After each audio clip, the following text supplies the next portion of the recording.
Hi Libra, welcome to Sweet Tea Astrology and Tarot.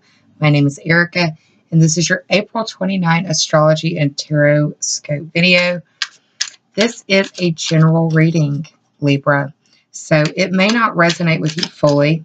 The placements for the astrology is for Libra risings especially, but you will feel the energetic resonance nonetheless if you have your sun, your moon, or your rising in Libra.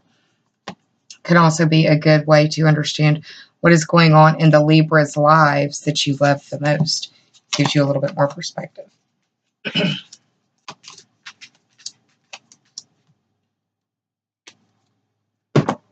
So on the 5th of the month, we have a new moon at 15 degrees of Aries. This is in your 7th house. This is opposite where the sun will be shortly. Or actually, it's opposite where the sun is. I'm recording this under Mercury retrograde still. The new moon in your 7th house, traditionally ruled by the planet Libra, deals with your partnerships, your open collaboration, open beef, open enemies, and open litigation.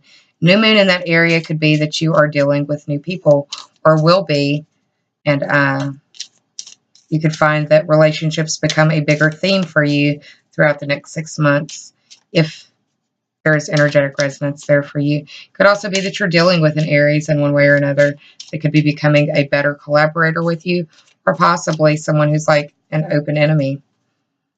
Just be aware. Forewarned is forearmed, Libra. On the 10th of the month, we have Jupiter going retrograde in Sagittarius. This will be occurring until August 11th of 2019. This is occurring in your 3rd house. The 3rd house is traditionally ruled by Gemini, and it is the house of communication, short distance trips, siblings, cousins, neighbors, your commute, the vehicle you use for commute, your communication devices, your communication style, the way that you decipher information, the way that people understand you as well. Jupiter going retrograde in that 3rd house could be that you are just reflecting on those things in that house until almost mid-August. I don't know why I want to keep saying October. That's the Pluto retrograde that we'll get to towards the end of the month. On the 10th of the month, we have the sun in Aries squaring Saturn in Pluto. This is a tug of war between your 7th and your 4th house. It will be dealing with boundaries, infrastructure, structure, authority figures, because it's dealing with Saturn, so a spotlight on that. And then 3 days later, we have on the 13th, the sun in Aries squaring Pluto in Capricorn. And that's going to be, again, between the 7th and 4th houses, because Saturn and Pluto are right there, getting really close to one another in Capricorn, where the South Node is as well. So the 4th house is the house of your home and your family, your roots, stability, and foundation. This is a tug of war between like that 7th house of open collaboration, relationships, partnerships, open beef, open enemies, and open litigation, playing tug of war between your 4th house of home, family, roots, stability, and foundation. So there's that. Understand that free will is always yours, and how you react to the situation in many ways can help steer and drive what's going on around you. On the 17th of the month, we have Mercury moving into Aries. This is also your 7th house. This will give you an opportunity to clear up any miscommunication that maybe has happened throughout the month of March, especially in that area of the 7th house. Again, it sounds like I'm beating a dead horse, but it's a lot of energy going through the 7th house this month for you. Again, this is open enemies, open litigation, open beef. This is also the house of your open collaboration, shared collaboration, and partnership. This is people that you deal with regularly. It can involve your love relationship, but it doesn't necessarily mean that it is your love relationship, depending on the energy at play in your chart. On the 19th of the month, we have a full moon at 29 degrees of Libra. Now, this is the first full moon that we've had in the last 5 months that hasn't been at 0 degrees of Libra. And what's interesting is that in March, there was a 0 degree Libra full moon, giving you an opportunity to hit a reset button in that area of the first house, traditionally ruled by Aries. And it's the house of your body, your personality, your appearance. It's the physical embodiment of who you are, and it's how the world sees you. So a full moon at the very end of Libra is reflecting, giving you a reflection point of the last month and the last 6 months. Because the full moon, whatever you're experiencing at the full moon, is resonant from the new moon seed in Libra that you planted during Libra season last year. That's why the new moons are so important, because you are planting seeds whether you realize it or not. I call that unconscious co-creation.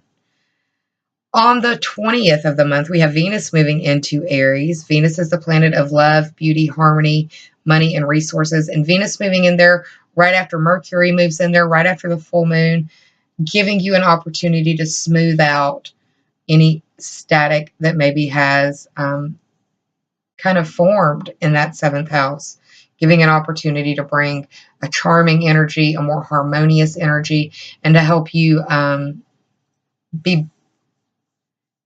be more clear in your communication with the 7th house endeavors, but also understanding that while you are clear, you can speak your truth in love as well. And that's that Venusian energy influencing there. On the 20th, the same day, we have the sun moving into Taurus, shining a spotlight for a month on the 8th house of the zodiac. Traditionally ruled by Scorpio, this is the house of life, death, and rebirth.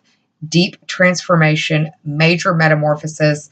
This is the intimate issues of life. This is debts, other people's money. This is other people's bank accounts, what's in your bank account, who you owe. It's also like sexuality. So the sun moving in here is putting a focal point in that 8th house. On the 22nd, we have the sun in Taurus conjunct Uranus in Taurus, and this is occurring in the 8th house as well. The sunlight, the spotlight from the sun in Taurus is going to be activating that Uranus in Taurus position. Uranus just recently moved into Taurus, and Uranus is the planet that represents liberation, revolution, rebellion, individuals. It deals with electricity and the internet. It can also speak to shocks and surprises. On the 24th of the month, we have Pluto going retrograde in Capricorn. This will be active until October 3rd, 2019, occurring in your 4th house. Pluto going retrograde in the 4th house gives you an opportunity to see the shadow or dark side of, or the hidden, unseen, unconscious side of home, family, roots, stability, and foundation issues. This can be your actual home and dwelling. It could also be speaking to issues with your bone and teeth if it does not involve family issues, family matters, that sort of thing. On the 27th of the month, we have Mars in Gemini squaring Neptune in Pisces, and this is that tug-of-war energy presenting a difficult, it feels difficult, this aspect does, and it presents an opportunity where a choice must be made between one house and the other. It could also activate it to where you want to rise above, or but that's a challenging aspect to overcome. Regardless, it's the 9th house squaring the 6th house. 9th house is the house of your worldview expanded through study or travel, traditionally ruled by Sagittarius. This is the house of your long-distance trips, higher education, higher-minded studies of philosophy, religion, psychology, legal system matters, metaphysics. It deals with foreign languages. It can represent foreign people, foreign places, and foreign things to you. It can also be like going back to university. Squared by the 6th house of work and health and competency and skills that you bring to the services that you provide. It also deals with your daily to-do list, your agenda, and what you do on a regular basis to make your world and your surroundings, your body, be at its most efficient and optimal level. The 6th house is traditionally ruled by Virgo, and it can also speak to your pets. I see this as being like possibly wanting to go on a trip and not being able to because of either work or being sick. On the 30th, we have Saturn going retrograde in Capricorn. Pluto recently went retrograde in Capricorn. Saturn will be retrograde until September 18th of this year. And Saturn is speaking to the structural integrity of the 4th house, of your home and family, your roots, stability, and foundation. So if this does not involve family issues, if this does not involve like dealing with people from your roots or your family tree, then it could be dealing with the actual stability of the home that you live in, the dwelling. If it isn't that, then it could be speaking to your bones or your teeth, because those are the structure for the body as well. So I've pulled some cards for you. Let me grab a sip really quick. Pardon me. So I pulled some cards for you. The bottom card of the tarot deck represents the underlying theme or overarching energy of the spread. This is the 6 of Wands. You do have the 6th house impacted by Mercury and Venus starting out there at the beginning of the month. And the square from the 9th house to the 6th house is also at the end of the month on the 27th. The number 6 speaks to the theme of growth, and without growth, when you have growth, there are going to be certain things that come with it. One of those is growing pains. Everybody wants the glow up, but nobody wants to do the work to get to it, right? That's just, it's not a judgment call. It's just the reality of it. The wands represent fire sign energy. That can be Aries, Leo, or Sagittarius. The 6 of Wands deals with self-confidence and making progress. I also see this as like riding your high horse in and being celebrated or lauded for a small achievement, or just really kind of feeling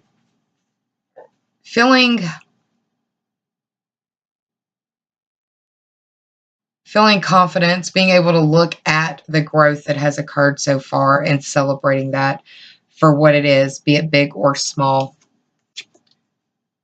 The first card in the underlying theme or the first card in the top 3 for clarity. Mercury retrograde, y'all, sorry. First card in the top 3 for clarity is the Page of Wands. The pages are messages or messengers or a message trying to make its way to you. It could be something that has been spoken about from the past, but it's like the way that the card is postured, it's looking towards the future in hope. This Page of Wands is an enthusiastic individual. He is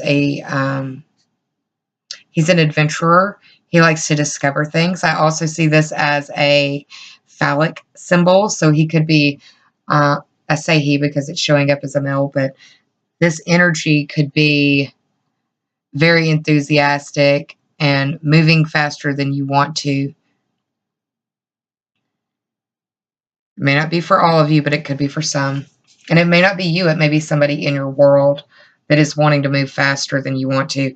Especially with all that 7th house stuff going on, it feels like if it isn't you, it's definitely somebody in your circle, and you can probably peg them just by those descriptors. The second card in the top 3 for clarity is the 10 of Cups. And the 10 of Cups is associated with completion. Cups are water sign energy. That's Cancer, Scorpio, Pisces. Also deals with emotional things and emotional validation, the things that fill you up and make you feel whole. This 10 of Cups deals with feeling happy and being in alignment and celebrating the work that it took to get to this happiness and alignment. Because it's been a journey, and it feels like it's been a while, and it's taken a minute, especially looking at the Page of Wands. This journey has been on foot. It hasn't been on a horseback up until this point. It's been by foot. But reflecting on the growth and feeling that sense of achievement, that sense of happiness, that sense of alignment. And the third card in the top three for clarity is the Nine of Cups, the card right after the Ten of Cups. This is a really nice card too. The Nine speaks to the theme of fruition. Cups, again, water sign energy and emotional things, emotional validation. This card is read by many people as the wish card, wish fulfillment. This card is also a card that's about comfort and satisfaction, sitting back and looking at what you have done, recognizing the work, recognizing the amount of emotional maturity it takes to collect each of these cups and to keep them. Some people see this as the businessman. I like to see this as the collector, someone who has worked really hard to amass their collection and needs just one more cup to complete it. And the thing about it is I feel like the happiness and alignment that comes from the Ten of Cups was really what you have been seeking all along. And if it isn't you, it's somebody that you're very focused on. And it's like there's tremendous growth that has come from this arduous process, and there's a celebration in large part because of it. Now, I pulled for you two Lenormand cards. The Lenormand deck is about half the size of the tarot deck and has some different significators that I use to help give more information about the spread or to give a better idea as to what is being spoken of. The bottom of the deck is the Whip card. This is the 11th card of the Lenormand deck, and that can speak to the 11th house. And that's the house generally ruled by Aquarius. It is the house of your social networking, online or face-to-face. This card deals with abuse. It can be like speaking to certain sports where you have to crack the whip and keep going. It can be very repetitive work. It can also be like a BDSM type of whip analogy as well for some people, just depending. There is a focus in the 8th house, and the 8th house does deal with sexuality, so it could be dealing with something of that nature. Now, another significator is this Jack of Clubs down here. The Jack of Clubs I read as a blended response to the Knight and the Page, which are messages and messengers or motion and movement.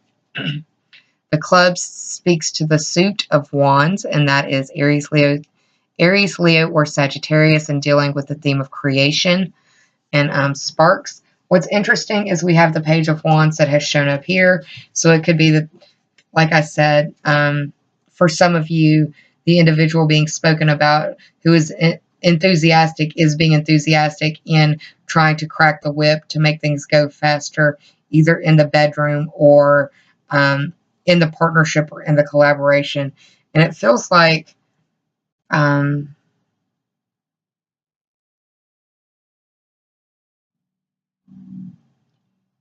it feels like it has a childlike or a childish sort of aspect to it, because the significators of the Page of Wands and the Page of Wands and the Knight of Wands is energetic, lustful, passionate adventurer who is on an enthusiastic discovery journey, kind of I want to plant my flag in as many places as I can sort of thing. And it may, it may not be the sexual sense, but it feels like there's a lot of work being done, and it could be healing from abuse, and it's probably your partner more than you because of the 7th house stuff. So if you're in a relationship with someone, it's like this person may have a deep wound that they are tending to, and you are, by the end of the month, hopefully going to be celebrating this growth one way or the other. The top of the Lenormand deck card is the Tower. And this card does not read like the Tower card. The Tower card in the Lenormand deck deals with isolation, It can deal with a building, a specific building. It can deal with like organizations as well. The Tower is the 19th card of the Lenormand deck. 1 plus 9 is 10, speaking to that 10th house. There is no 10th house energy, but the 10th house is the house of Capricorn, and that is the 4th house for you, Libra. That's the house of your roots, stability, and foundation. And I talked a lot about the dwelling and the structure and all of that. And for some of you, it's the structure of an actual house. For other of you, it's the structural organization of the home. Some of you, it's the structural organization of going to therapy, working through deep trauma, or like, for instance, I'm going to therapy to address really a lifetime of trauma that has gone unaddressed. And this is very resonant for me personally in this reading because my partner is a Libra rising. So I see this story playing out in that way, where it's a reflection on the growth and the work that has been done, and therefore a celebration is in order. For others of you, it's the situation of a person who is energetically wanting to move probably faster than you're comfortable with. And for some of you, it's like a conquer situation. Now, you could be doing the conquering or you could be being conquered, but it's like, for some of you, it's like a notch and bedpost kind of thing, but not for all of you. The card that I pulled from the Spirit Animal Oracle deck from Colette Baron Reed is the 51st card of the deck. The Sandpiper Spirit card beckons you to be playful. This deck is really large. I am still becoming accustomed to it, so I don't know what all of the cards symbolize, and I want to give you as much information as I can. So I'm going to give you the Oracle and protective messages from the Sandpiper Spirit. Let me grab another drink really quick. Okay, Sandpiper Spirit, be playful. The Oracle message. Sandpipers are like cute little clowns poking their beaks into the sand before darting off to chase the waves. The appearance of Sandpiper Spirit is a sign that now is time to engage in your playfulness. Whatever tasks you have before you, perform them with a lightness of being. Explore the familiar, discovering the new in the old. Who knows what treasures await you when you let yourself laugh and have fun? Sandpiper Spirit is happy and curious. Their nature can help you to feel rejuvenated as you remember your ability to run and fly and dance playfully. The protective message reads, when your heart is heavy and life seems to weigh you down, Sandpiper's Spirit message is to lighten your burden by finding joy and humor in the everyday. Become like a playful child, filled with curiosity and wonder, and you will find that you feel your own spirit lift. A few minutes or hours of fun-filled delight is exactly what you need right now. Let the ridiculousness of life in and be willing to jump in. Let your inner goofball out to express itself with abandon. So some of you need a break. Some of you have been working really hard and need a break. Or you have been in collaboration with someone who is working really hard and they need a break. It could be both of you. You could be working on the relationship together, and that helps bring forth some playful energy. But that's what I've got for you, Libra. I hope you enjoyed this reading. If you did, please like, share, and subscribe. And if you already have, I am ever so grateful. Thank you from the bottom of my grateful heart. I hope that you are well, Libra. Please take care of yourself, and please be kind to yourself. Save some of that kindness for others, because we're all going through private battles in our world that some of us may never speak about to another living soul. I am sending you so much love, and I hope that the reflections that have come to you from the March full moon and the April full moon, both in your sign, and from the reflections of the last 6 months, will also help you. If you are wanting more information, check your moon and rising sign, and also check out the January eclipse recap video that I did, talking about the eclipses that occurred and the energy that is playing out in our lives right now before the second half of eclipse season starts to ramp up in the summer. And hopefully I will be around to tell you all about that. It's a few months away, but I'm working towards it every day. Take care, Libra. I love you, and I'll see you soon. Bye, y'all.